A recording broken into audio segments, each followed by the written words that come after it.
Friends, मुझे एक बात नहीं समझ में आती है, ये दोगलापन क्यों रहता है? समझ ही नहीं आता है। घर की बेटी की शादी अगर दूसरे घर के लड़के से करोगे तो उसको उसके तो ऐसे नखरे उठाओगे जैसे लगता है पता नहीं कहाँ से कौन आ गया, कौन से प्रधानमंत्री घर में आ गए हैं। उनका तो दर्जा पाहुन, दामाद, उनके लिए घी की चुपड़ी रोटी चाहिए, नाश्ता चाहिए, ऐसे खिलाते जैसे छोटा सा बच्चा गोद में खिला रहे हो।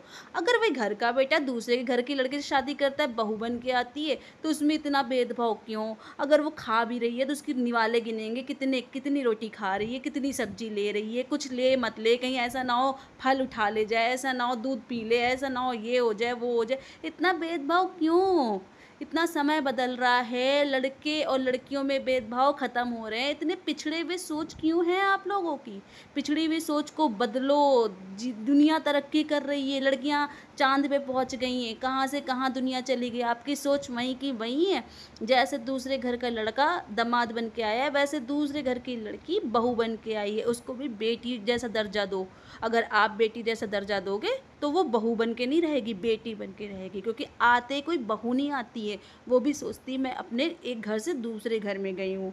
बहू उसको बनने पे ससुराल वाले मजबूर करते हैं, भेदभाव करके, बेटी और बहू में भेदभाव करके, दामाद और बहू में भेदभाव करके। अगर दामाद आपकी बेटी का पति है तो बहू भी आपके बेटे की पत्नी है। ये अंतर अगर आप करना बंद कर दोगे ना, तो किसी के घर में भी कलेश नहीं होगा, लड़ाई नहीं होगी, झगड़ा नहीं होगा, अपना पराया नहीं होगा, सब मिल कर के रहेंगे। अगर ऐसी सोच बदलोगे, अगर यही सोच रखोगे ये बहू है तो इसको हमें कुछ नहीं देना, ये मेरा दामाद है तो आके मेरी गोदी में सो जाए, तो ऐसा नहीं चलेगा। ये पिछड़ी हुई सोच, पिछड़े हुए रह जाओगे।